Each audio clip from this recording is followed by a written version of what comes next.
New Mexico Secretary of State Maggie Toulouse-Oliver, thank you for joining me. My pleasure. Thanks for having me. So I just want to catch everyone up quickly on this situation in Otero County.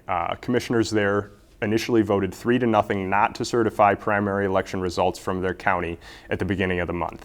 That's without any evidence to do so. Your office then sued, and the state Supreme Court promptly ordered those commissioners to certify the results. Days later, they complied with a 2-1 vote, and now those results, they're certified. That part's over. But that lone dissenting vote belongs to Couy Griffin, who openly admitted his decision wasn't based on facts or evidence, but instead of feeling he had about voting machines. How dangerous is a statement like that, but also the concrete reality that his vote is still on the record? Well, I think the whole situation was pretty dangerous. It brought us really close to the brink of a collapse of our democratic process here in New Mexico. I mean, the thing to keep in mind is that had those election results not been certified by the deadline, which was last Friday, the date they actually finally did come together and certify, what would have happened is that for every office on the ballot in Otero County that was contained entirely within that county, they would have essentially been throwing the votes of every voter who cast a ballot in those races into the trash. None of those candidates would have been able to appear on the general election ballot, including, importantly, one of the county commissioners himself, who eventually did vote in favor of certification. And furthermore, it's not the county commission's role to, have feelings about voting machines and to make decisions about certification based on those feelings. They are there to make sure a canvass of the election was conducted, that the county clerk did her job and to sign off on that.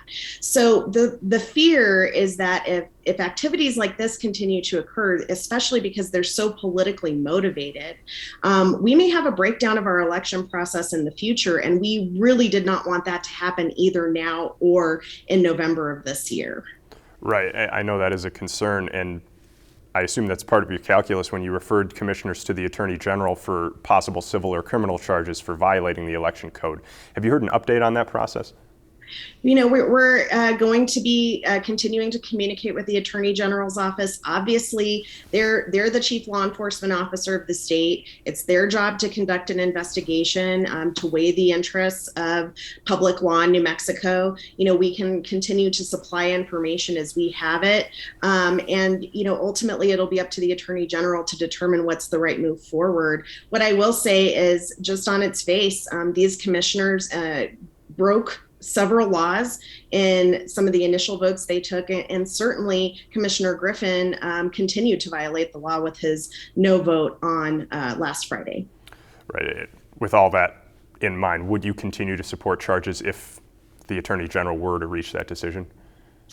Yeah, it's a hard thing to say because ultimately what we wanted was the right outcome. We wanted the county commission to certify the results so we could move forward with the election process.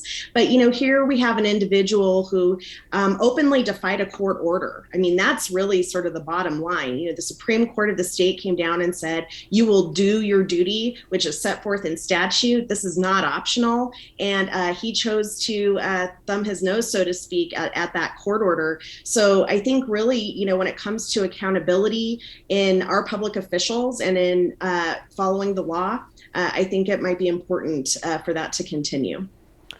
Now, Otero County was the only county where commissioners actually voted down results, but we also saw protests at other places, heckling at commission meetings in Torrance County, Sandoval County. That's despite, again, there being no evidence of any issues. This is broad, but how do we combat this public perception that there are problems? Well, it's a big challenge and it needs to be combated on a couple of different fronts. First of all, I think county clerks and I have been talking, we talk all the time, but especially in the last couple of weeks around these new developments, there's obviously work that we need to do to help more fully educate our county commissioners on the election process and on election law, what their role is and is not in the election process. County commissions really have a minor role. They have a role to make sure certain things have gotten done, to be that independent entity that verifies that, but they are not in charge of elections elections in the state. However, if it helps them to better understand the election process, we should absolutely do that. Right now, they are only, these counties are only open to listening to advice from people who are not election experts and who don't actually understand New Mexico election law.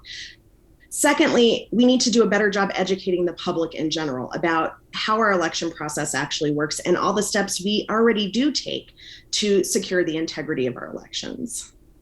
Sure.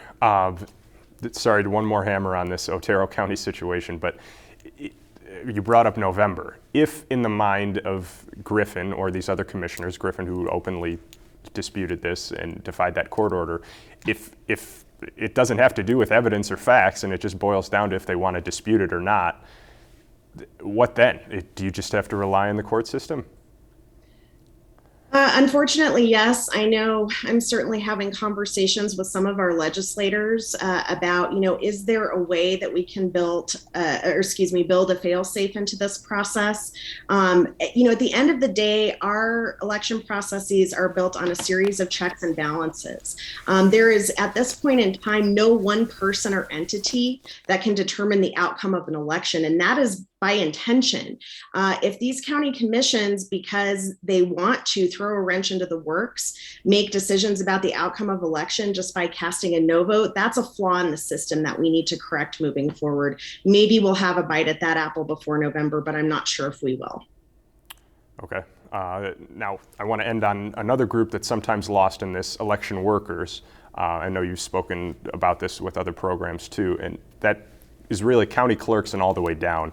Otero County's clerk said that this was a great election, there weren't any issues, yet she's caught in the middle of this, and I'm sure she's hearing about it from some people in the public anyway. And that's to say nothing of the volunteers and part-time workers who are at the polls. What would your message be to them and to the rest of the public who may take that leap to take their frustrations out on these people who are serving us, really? Well, our county clerks, their staff, and those poll officials that actually run the elections on the ground here in New Mexico and across the country are absolutely the backbone of our democracy. We could not have citizen-run elections without them. So they are my highest priority, and making sure that they are safe and protected, but most importantly, that they know that their work can be trusted and is valuable, and that at the end of the day, whether it be the county clerk or the Secretary of State or the Supreme Court of the state, we are going to have their backs and make sure that their important work is valued, and that at the end of the day, that it's not overturned or overthrown, or some attempt is made to undermine that important community work that they do. Thank you. And thank you, Secretary of State Maggie Toulouse Oliver, for joining us today. Thank you.